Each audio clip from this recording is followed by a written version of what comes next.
Przekaz 76. Drugi ogród. Gdy Adam postanowił bez oporu zostawić pierwszy ogród Nodytom, nie mógł się udać ze swymi zwolennikami na zachód, gdyż Edeńczycy nie mieli łodzi potrzebnych do takiej morskiej wyprawy. Nie można było iść na północ. Północni Nodyci maszerowali już na Eden. Obawiano się iść na południe. Wzgórza tego rejonu roiły się od wrogich plemion. Jedyna, stojąca otworem droga, prowadziła na wschód, tak więc poszli ku wschodowi, w kierunku przepięknych wówczas rejonów położonych między Tygrysem i Eufratem. A wielu z tych, co zostali w tyle, szło później na wschód, żeby dołączyć do Adamitów w ich nowej ojczyźnie, w dolinie. Zanim karawana adamiczna dotarła do celu, między rzekami w Mezopotamii, urodził się Kain oraz Sansa. Laotta, matka Sansy, zmarła w czasie porodu córki. Ewa cierpiała bardzo, ale przeżyła, zawdzięczając to swej nadludzkiej sile. Ewa karmiła piersią Sansę, dziecko Laotty, i wychowywała ją razem z Kainem. Gdy Sansa dorosła, była kobietą o nieprzeciętnych zdolnościach. Została żoną Sargana, wodza północnych plemion niebieskich, i przyczyniła się do rozwoju człowieka niebieskiego z tamtych czasów. Edeńczycy wkraczają do Mezopotamii. Prawie cały rok upłynął, zanim karawana Adama dotarła do Eufratu. Zastali rzekę w czasie powodzi i rozłożyli się obozem na prawie 6 tygodni na równinach, na zachód od jej nurtu, zanim zdołali się przeprawić do krainy pomiędzy rzekami, która miała się stać drugim ogrodem. Kiedy do ludzi, zajmujących teren drugiego ogrodu, doszła wieść, że król i najwyższy kapłan ogrodu Eden maszeruje na nich, uciekli w pośpiechu w góry na wschodzie. Gdy przybył Adam, zastał całe upragnione terytorium opuszczone.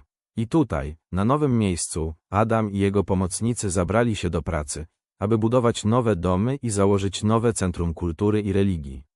Adam znał to miejsce, gdyż była to jedna z 3 pierwotnych propozycji Komitetu do Spraw Lokalizacji Ogrodu, planowanego przez Wana i Amadona. W tamtych czasach same tylko rzeki stanowiły dobrą, naturalną obronę, a niedaleko na północ od drugiego ogrodu Eufrat i Tygrys zbliżały się do siebie tak bardzo, że można było zbudować mur obronny o długości 90 km dla ochrony terytorium południowego pomiędzy rzekami.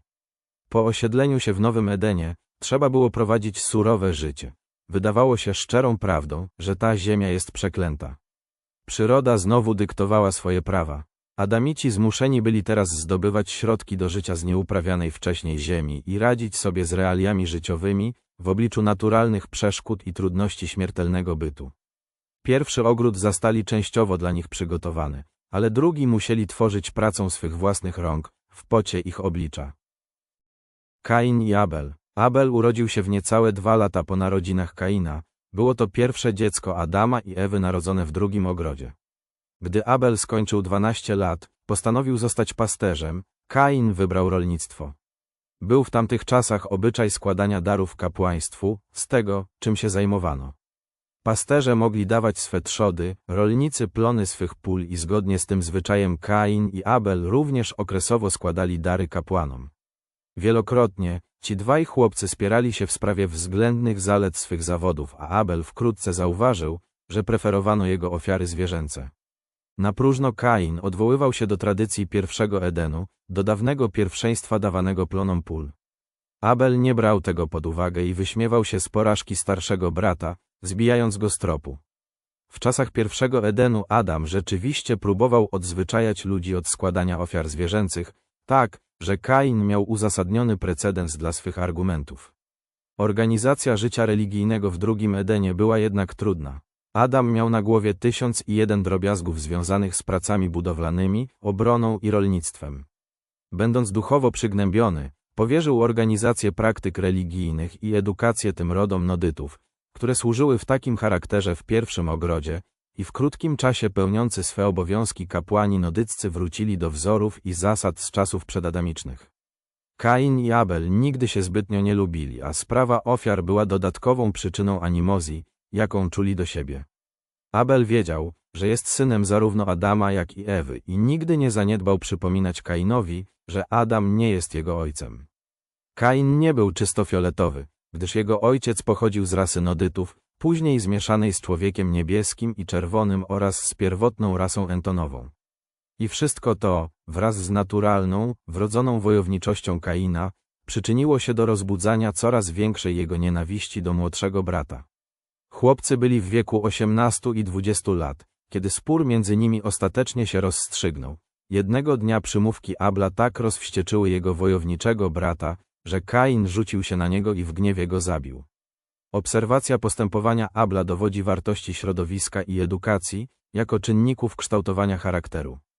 Abel miał idealne pochodzenie, a dziedziczność jest podstawą wszystkich charakterów, jednak wpływ gorszego otoczenia praktycznie zneutralizował to wspaniałe dziedzictwo. Abel, zwłaszcza w latach swej młodości, ulegał silnym wpływom nieodpowiedniego otoczenia. Mógłby stać się zupełnie innym człowiekiem, gdyby dożył 25 czy 30 lat, ujawniłoby się wtedy jego doskonalsze dziedzictwo. Podczas gdy dobre otoczenie nie może zrobić zbyt wiele, aby zniwelować wady charakteru powstałe na bazie dziedziczności, złe otoczenie może skutecznie zepsuć doskonałe dziedzictwo, przynajmniej w młodszych latach życia. Właściwe środowisko społeczne i odpowiednia edukacja są niezastąpionym gruntem i otoczeniem dla wydobycia z dobrego dziedzictwa tego, co najlepsze. Rodzice dowiedzieli się o śmierci Abla, kiedy psy przyprowadziły do domu stada bez gospodarza.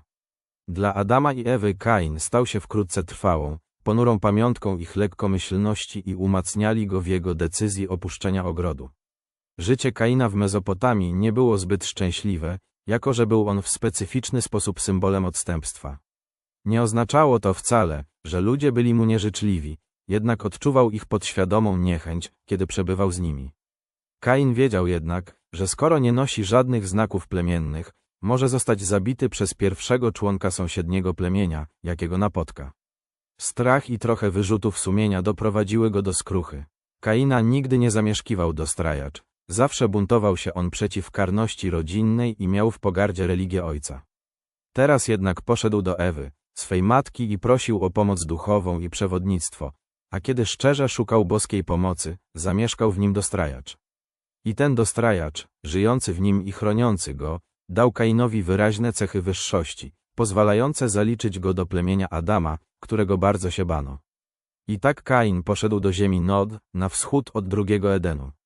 Został wielkim wodzem pewnej grupy ludzkiej w narodzie swego ojca i do pewnego stopnia wypełnił przewidywania Serapatati, gdyż przez całe swe życie działał na rzecz pokoju pomiędzy tą grupą Nodytów i Adamitami. Ożenił się z Remoną, swą odległą kuzynką, a ich pierwszy syn, Henoch, został przywódcą Nodytów elamickich. I przez setki lat Elamici i Adamici żyli w pokoju. Życie w Mezopotamii, z upływem czasu, w drugim ogrodzie, konsekwencje odstępstwa stawały się coraz bardziej widoczne. Adam i Ewa bardzo tęsknili za swą dawną ojczyzną, piękną i spokojną, jak również za swymi dziećmi, deportowanymi na Edentię. Niezwykłym wzruszeniem napawał widok tej wspaniałej pary, zredukowanej do statusu zwykłych śmiertelników tej sfery, jednak znosili swój zaniżony stan z wdziękiem i godnością. Adam przezornie spędzał większość swego czasu na nauczaniu swych dzieci oraz ich współpracowników administracji państwowej, metod edukacyjnych i praktyk religijnych. Gdyby nie ta dalekowzroczność, po jego śmierci rozpętałoby się pandemonium. W rzeczywistości śmierć Adama nie wywołała większych zmian w kierowaniu jego narodem. Adam i Ewa zauważyli, na długo przed swą śmiercią, że ich dzieci, jak również zwolennicy, stopniowo uczą się zapominać dni chwały Edenu. I dobrze się stało dla większości ich zwolenników, że zapomnieli majestatyczności Edenu, nie ulegali zbytnio nastrojom niezadowolenia z powodu swego mniej doskonałego otoczenia. Państwowi władcy Adamitów wywodzili się dziedzicznie od synów z pierwszego ogrodu. Pierwszy syn Adama, Adamson, Adam ben Adam, założył drugie centrum rasy fioletowej, na północ od drugiego Edenu. Drugi syn Adama, Ewason, został genialnym przywódcą i administratorem, był wspaniałym pomocnikiem swego ojca. Ewason nie żył tak długo jak Adam i jego najstarszy syn, Jansat, został spadkobiercą Adama, szefem plemion Adamitów. Władcy religijni, albo kapłaństwo, zaczęli się wraz z Setem, najstarszym żyjącym synem Adama i Ewy urodzonym w drugim ogrodzie. Urodził się on 129 lat po przybyciu Adama na Urantię. Seta pociągała praca nad zaawansowaniem duchowym narodu jego ojca. W drugim ogrodzie został szefem nowego kapłaństwa. Jego syn, Enos, zaprowadził nowy porządek nabożeństwa, a jego wnuk, Kenan, założył zagraniczną służbę misyjną dla otaczających plemion, bliskich i dalekich. Kapłaństwo setyckie pełniło trojakie zadania, zajmowało się religią, zdrowiem i edukacją. Kapłani tego porządku byli tak nauczani, żeby mogli prowadzić uroczystości religijne, służyć jako lekarze i inspektorzy sanitarni oraz pracować jako nauczyciele w szkołach ogrodowych. Do ziemi między rzekami karawana Adama przywiozła nasiona i cebulki setek roślin i zbóż z pierwszego ogrodu, przyprowadzono także liczne stada i niektóre udomowione zwierzęta. W związku z tym Adamici mieli znaczną przewagę nad otaczającymi plemionami. Korzystali z wielu dobrodziejstw poprzedniej kultury pierwszego ogrodu. Aż do czasu opuszczenia pierwszego ogrodu, Adam i jego rodzina żywili się tylko owocami, zbożami i orzechami. W drodze do Mezopotamii po raz pierwszy spróbowali ziół i warzyw. Jedzenie mięsa wcześniej wprowadzono w drugim ogrodzie, jednak Adam i Ewa nigdy nie spożywali mięsa jako składnika swych regularnych posiłków. Tak samo Adamson, Ewason i inne dzieci pierwszego pokolenia z pierwszego ogrodu nie zaczęły jeść mięsa. W osiągnięciach kulturalnych i rozwoju intelektualnym Adamici znacznie przewyższali otaczające ich plemiona. Stworzyli trzeci alfabet, oprócz tego położyli fundamenty pod znaczną ilość tego, co stanowiło zaczątki nowoczesnej sztuki, nauki i literatury. Tutaj, na ziemi między Tygrysem i Eufratem, zachowali sztukę pisania, metalurgii, garncarstwa i tkactwa oraz stworzyli architekturę niedoścignioną przez tysiąclecia. Życie rodzinne ludzi fioletowych było idealne, jak dla tamtego czasu i epoki. Dzieci kształcono, nauczano je uprawy roli, rzemiosła i hodowli, lub uczono je pełnienia potrójnych obowiązków setyty, jak być kapłanem, lekarzem i nauczycielem. Gdy myślicie o kapłaństwie setyckim, nie mylcie tych bardzo inteligentnych i szlachetnych nauczycieli zdrowia i religii, tych prawdziwych pedagogów, ze zdeprecjonowanym i kupczącym kapłaństwem późniejszych plemion i narodów otaczających. Ich religijne idee bóstwa i wszechświata były zaawansowane i bardziej czy mniej dokładne. Ich usługi zdrowotne były doskonałe, jak dla ich czasu, a ich metody edukacyjne pozostały niedościgłe od tamtych czasów.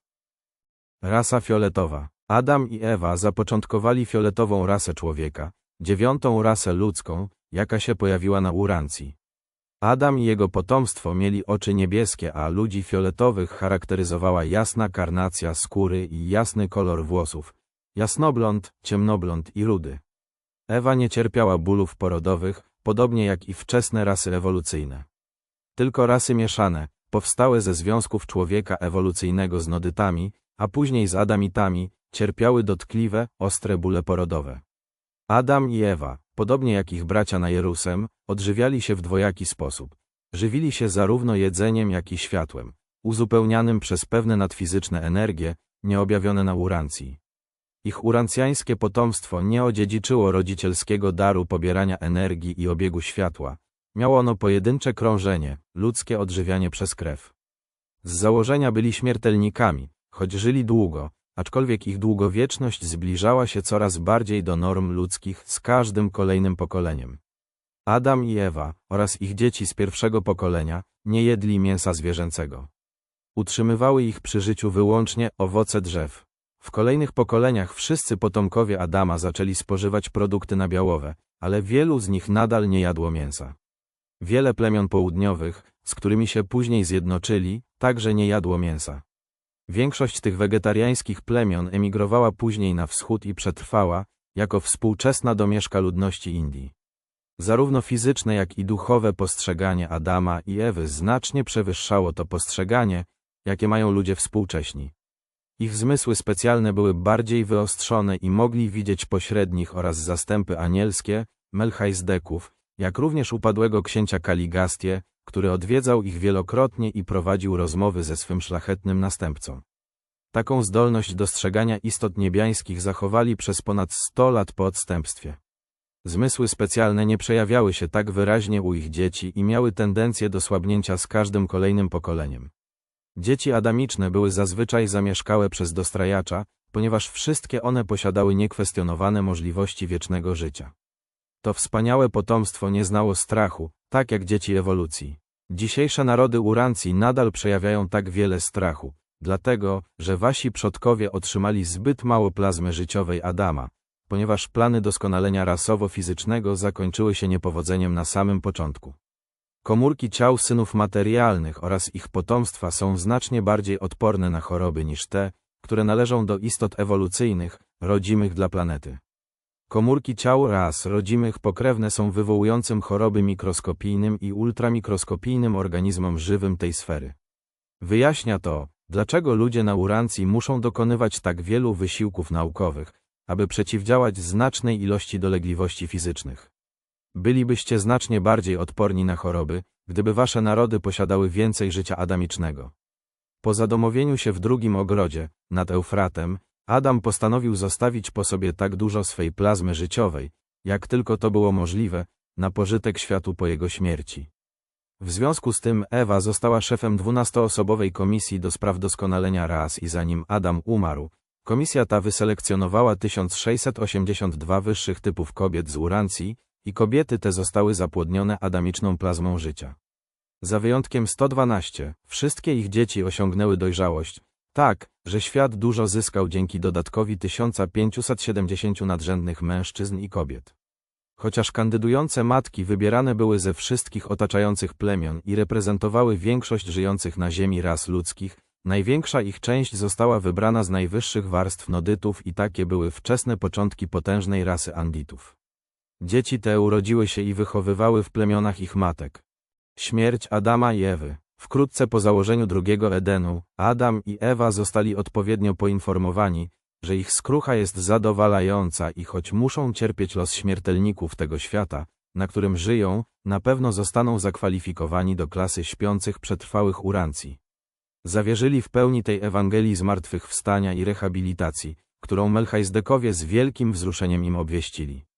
Ich wykroczenie było pomyłką w osądzie, a nie grzechem świadomego i rozmyślnego buntu. Adam i Ewa, gdy byli obywatelami Jerusem, nie mieli dostrajaczy myśli, ani też dostrajacze ich nie zamieszkiwały, kiedy działali na Urancji w pierwszym ogrodzie.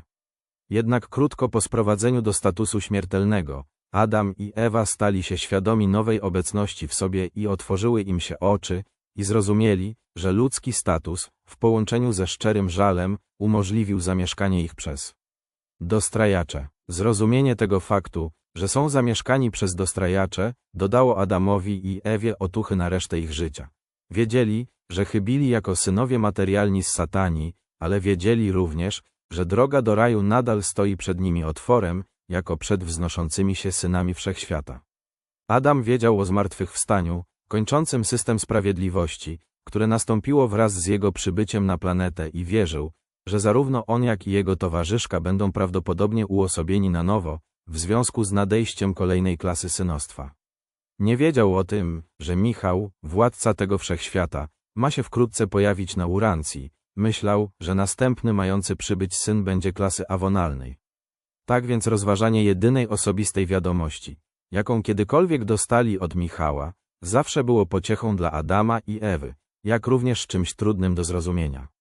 Wiadomość ta, pośród wyrazów przyjaźni i pocieszenia, mówiła: wziąłem pod uwagę okoliczności waszego odstępstwa, pamiętałem pragnienie serc waszych, aby zawsze być lojalni woli mojego Ojca i zostaniecie wezwani z objęć śmiertelnej drzemki, kiedy przybędę na Urantię, jeśli synowie, podwładni mojego królestwa, nie poślą po was wcześniej. Stanowiło to wielką zagadkę dla Adama i Ewy. Potrafili zrozumieć ukrytą w tej wiadomości obietnicę ewentualnego zmartwychwstania specjalnego i bardzo się cieszyli z takiej możliwości, ale nie mogli zrozumieć znaczenia tego napomknienia, które mówiło, że mogą spoczywać do czasu zmartwychwstania, związanego z osobistym pojawieniem się Michała na Urancji. I dlatego też para edeńska zawsze głosiła, że kiedyś przyjdzie Syn Boży i to wierzenie przekazali swoim najbliższym, przynajmniej tęskną nadzieję, że świat ich pomyłek i smutków może zostać ewentualnie tą sferą, którą wybierze władca wszechświata, żeby na niej działać w charakterze obdarzającego, rajskiego syna. Wydawało się to zbyt pięknie, żeby mogło być prawdziwe, jednak Adam rozważał taką ideę, że rozdarta walką Urancja może w końcu okazać się najszczęśliwszym światem w systemie Satania, planetą, która budzić będzie zazdrość w całym Nebadonie. Adam żył 530 lat, umarł z powodu, który można by nazwać wiekiem starczym. Fizyczny mechanizm jego ciała po prostu się wypracował, Proces rozpadu stopniowo przewyższył proces regeneracji i nadszedł nieuchronny koniec. Ewa zmarła 19 lat wcześniej, na skutek osłabienia serca. Oboje zostali pochowani w centrum świątyni służby Bożej, zbudowanej zgodnie z ich planami, wkrótce po tym, jak mury kolonii zostały skończone. I taki był początek zwyczaju chowania wybitnych i pobożnych mężczyzn i kobiet pod posadzkami miejsc nabożeństwa. Nadmaterialny rząd Urancji działał dalej, pod kierownictwem Melchizdeków, ale skończył się jego bezpośredni, fizyczny kontakt z narodami ewolucyjnymi. Od zamierzchłych czasów, kiedy to przybył cielesny personel księcia planetarnego, poprzez czasy Wana i Amadona i dalej, aż do przybycia Adama i Ewy, materialni reprezentanci rządu wszechświata przebywali na planecie. Jednak te rządy, trwające ponad 450 000 lat, skończyły się razem z adamicznym odstępstwem. W sferach duchowych anielscy pomocnicy nadal się trudzą, pracują heroicznie razem z dostrajaczami myśli, aby ocalić jednostkę, ale żaden ogólny plan szeroko zakrojonej pomocy dla świata nie był głoszony śmiertelnikom ziemskim, aż do przybycia Mashiwenty Melchizdeka, w czasach Abrahama, który to Melchizedek z mocą, cierpliwością i autorytetem Syna Bożego kładł fundamenty pod dalsze doskonalenie i duchową rehabilitację niefortunnej Urancji. Tym niemniej, nie same tylko nieszczęścia stanowią o losie Urancji, planeta jest także najszczęśliwszą w lokalnym wszechświecie Nebadą. Urancjanie mogą zliczyć całość na swoją korzyść, jeśli pomyłki ich przodków i błędy dawnych władców świata tak mocno pogrążyły planetę w beznadziejnym stanie chaosu, bardziej jeszcze pogmatwanym przez zło i grzech, że to właśnie tło ciemności tak głęboko przemówiło do Michała z Nebadonu, iż wybrał ów świat na arenę objawienia miłości pełnej osobowości Ojca w niebie. Nie oznacza to wcale, że Urancja potrzebowała Syna Stwórcy, żeby zrobić porządek w jej pogmatwanych sprawach. Raczej zło i grzech na Urancji dostarczyły Synowi Stwórcy bardziej frapującego tła do objawienia niedościgłej miłości, miłosierdzia i cierpliwości rajskiego Ojca. Przetrwanie Adama i Ewy. Adam i Ewa odeszli na śmiertelny spoczynek z mocną wiarą w przyrzeczenie Melchizdeków, że kiedyś się zbudzą ze snu śmierci, żeby kontynuować życie w światach mieszkaniach, światach tak dobrze im znanych z czasów poprzedzających ich misję na Urancji, w materialnym ciele rasy fioletowej. Nie spoczywali długo w nicości nieświadomego snu śmiertelników z ich sfery. Na trzeci dzień po śmierci Adama, a drugi po jego czcipełnym pogrzebie, zarządzenia Lanaforge, podtrzymane przez pełniącego obowiązki najwyższego ojca z Edenti oraz zatwierdzone przez jednocząsego czasu z Salvingtonu, działającego w imieniu Michała, złożone zostały w ręce Gabriela, zalecając apel specjalny wyróżniających się, przetrwałych istot z odstępstwa adamicznego na Urancji. Zgodnie z zaleceniem przeprowadzenia 26 zmartwychwstania specjalnego na Urancji, Adam i Ewa zostali uosobieni na nowo i złożeni na nowo w halach zmartwychwstania, w światach mieszkaniach Satanii, razem z ich 1316 towarzyszami z czasów pierwszego ogrodu. Wiele innych, lojalnych dusz zostało transponowanych w czasie przybycia Adama, w czasie osądu systemu sprawiedliwości zarówno dla śpiących przetrwałych, jak i dla żywych, kwalifikujących się do wznoszenia. Adam i Ewa szybko przeszli światy stopniowego wznoszenia się, aż doszli do obywatelstwa Jerusem, aby raz jeszcze zostać mieszkańcami swej rodzimej planety, ale tym razem jako członkowie innej klasy osobowości wszechświatowych. Opuścili Jerusem jako jego stali obywatele. Synowie Boży wrócili jako wznoszący się obywatele, synowie człowieczy. Natychmiast zostali dołączeni do służb pracujących na rzecz Urancji, w stolicy systemu, a później wyznaczeni na członków Rady, złożonej z 24 radców, którzy obecnie tworzą ciało doradczo-kontrolne Urancji. Tak się kończy historia planetarnego Adama i planetarnej Ewy z Urancji, historia prób, tragedii i triumfu, przynajmniej osobistego triumfu pełnej dobrych zamiarów, lecz zwiedzionej pary, materialnego syna i materialnej córki i niewątpliwie na koniec historia ostatecznego triumfu ich świata oraz jego buntem miotanych i złem gnębionych mieszkańców. Podsumowując, Adam i Ewa przyczynili się znacznie do szybszego powstania cywilizacji i do przyspieszenia biologicznego rozwoju gatunku ludzkiego.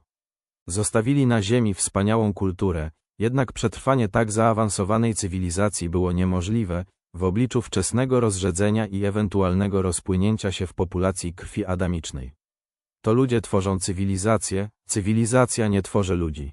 Przedstawione przez Solonie, seraficzny głos w ogrodzie.